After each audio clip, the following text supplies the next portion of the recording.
আল্লাহ রাব্বুল আলামিন পবিত্র কুরআনুল কারীমের ৭ নং সূরা সূরাতুল আ'রাফ এর ১১ নম্বর আয়াতে বলেন, বিসমিল্লাহির রহমানির রহিম। আল্লাহ রাব্বুল আলামিন বলছেন, ওয়ালাকাদ খালাকনাকুম সুম্মা সাওয়ারনাকুম সুম্মা কুলনা লিল মালাইকাতি ইসজুদু লিআদম ফাসাজাদু ইল্লা ইবলিস লাম ইয়াকুম মিনাস সাজিদিন। আল্লাহ রাব্বুল আলামিন বলছেন, ওয়ালাকাদ খালাকনাকুম, নিঃসন্দেহে আল্লাহ রাব্বুল আলামিন সেই সত্তা যিনি তোমাদেরকে সৃষ্টি করেছেন। সুম্মা সাওয়ারনাকুম, এরপর তোমাদেরকে আকৃতি দান করেছেন, সুন্দর অবয়ব কাঠামো দান করেছেন, দৈহিক কাঠামো।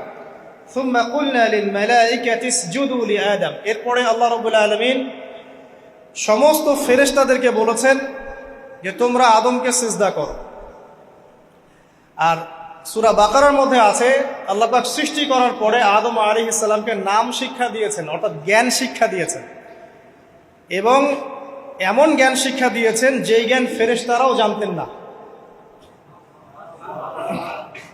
আল্লাহ পাক ফেরেশতাদেরকে বলেছিলেন যে তোমরা এই নামগুলো বলে দাও দেখি, যদি তোমরা সত্যবাদী হয়ে থাকো। ফেরেশতারা এই নামগুলো বলতে পারেননি। তারা বলেছিলেন, লা ইলমা লানা ইল্লা মা আল্লামতানা, আপনি আমাদেরকে যা শিখিয়েছেন এর বাইরে আমাদের কোনো জ্ঞান নেই। এরপর আল্লাহ পাক আদম আলাইহিস সালামকে বলেছেন, আদম তুমি নামগুলো বলে দাও দেখি। এরপর আদম আলাইহিস সালাম সুন্দর করে সব নামগুলো বলে দিয়েছেন, কারণ আল্লাহ পাক তাকে সেই জ্ঞান শিক্ষা দিয়েছিলেন। এরপরে আল্লাহ রাব্বুল আলামিন ফেরেশতাদেরকে বলেছেন, তোমরা আদমকে এখন সিজদা করো, কারণ জ্ঞানের মানদণ্ডে আদম তোমাদের চেয়ে শ্রেষ্ঠ। সুবহানাল্লাহ। আর আমরা সেই আদম সন্তান, যদিও বা পৃথিবীতে আসার পরে আমরা আমাদের পরিচয়টা ভুলে গেছি।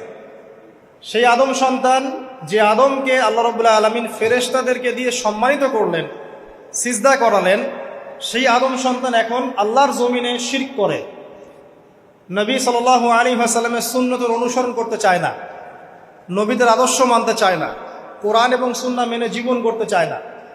সেই আদম সন্তান এখন জেনা করে, ব্যভিচার করে, মাদকদ্রব্য পান করে, সমকামী। সেই আদম সন্তান এখন ঘুষ খাচ্ছে, সুদ খাচ্ছে, দুর্নীতি করছে, অন্যের সম্পদ আত্মসাৎ করছে, অন্যায়ভাবে মানুষকে হত্যা করছে। এমন কোনো গুনাহ নাই যে সেই আদম সন্তান করছে না। কোন আদম সন্তান?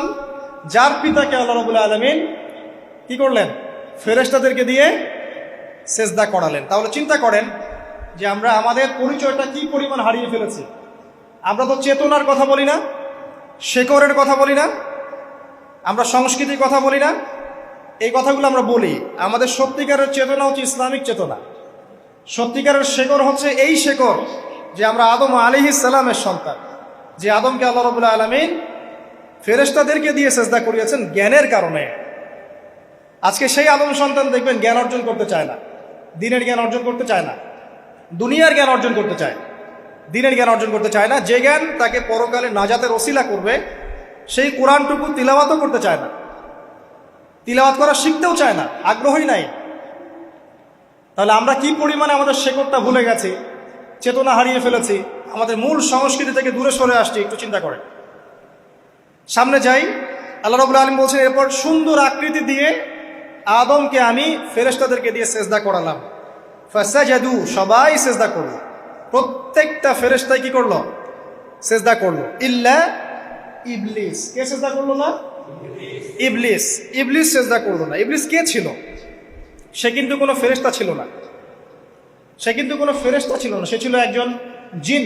কানা মিনাল জিন্নি, সূরা কাহফে আল্লাহ পাক বলেছেন কানা মিনাল জিন্নি, সে জিনদের একজন ছিল। ঠিক আছে? সে আল্লাহ রাব্বুল আলামিনের এত বেশি ইবাদত করেছিল যে আল্লাহ রাব্বুল আলামিন তাকে এক পর্যায়ে ফেরেশতাদের উপরে একটা দায়িত্বশীল বানিয়ে দিয়েছিল। ঠিক আছে? তো কিন্তু তার মনের ভিতরে একটা কিবর বা অহংকার ছিল, যে অহংকারের কারণে সে কিন্তু আল্লাহ পাকের এই নির্দেশটা পালন করলো না, লঙ্ঘন করলো। আমরা সামনে যাই। লাম ইয়াকুম মিনাস সাজিদিন, আল্লাহ পাক বলছেন সে সিজদাকারীদের অন্তর্ভুক্ত ছিল না। কে? ইবলিস। আচ্ছা, ক্বালা, আল্লাহ পাক এবার বলছেন, মা মানাআকা আল্লা তাসজুদা ইয আমারতুক, আল্লাহ পাক বলছেন, হে ইবলিস, কিসে তোমাকে নিষেধ করলো, কে তোমাকে বারণ করলো আদমকে সিজদা করতে, যাকে আমি সিজদা করার আদেশ করেছি? কি জন্য করলে না? সোজা কথায়, তুমি কি জন্য সেজদা করলে না আদমকে? মা মানে আঁকা, তোমাকে কে বারণ করলো? এবার ইবলিস তার দলিল পেশ করছে। সে বলছে যে ক্বালা আনা খায়রুম মিন, সে বলল আমি আদমের চাইতে উত্তম। আসসালাতু খায়রুম মিনান নাওম, এটা জানেন না? ঘুমের চেয়ে নামাজ উত্তম। ঠিক এইভাবেই সে ইবলিস বলছে কি আনা খায়রুম মিন, আমি তার চেয়ে উত্তম। কি কারণে উত্তম? খালাকতানি মিন নার ওয়া খালাকতাহু মিন তিন। হে আল্লাহ, আপনি আমাকে সৃষ্টি করেছেন আগুন দিয়ে, জিনদেরকে কি দিয়ে সৃষ্টি করা হয়েছে? আগুন দিয়ে। ফেরেশতাদেরকে কি দিয়ে? নূর দিয়ে। তাহলে এখানে প্রমাণ হলো যে ইবলিস কিন্তু ফেরেশতা নয়। আমাকে সৃষ্টি করেছেন আগুন দিয়ে, ওয়া খালাকতাহু মিন তিন, এবং আদমকে সৃষ্টি করেছেন তিন মানে কাদামাটি দিয়ে। তার মানে আগুন কাদামাটির চেয়ে সুপিরিয়র, বেশি মর্যাদা সম্পন্ন।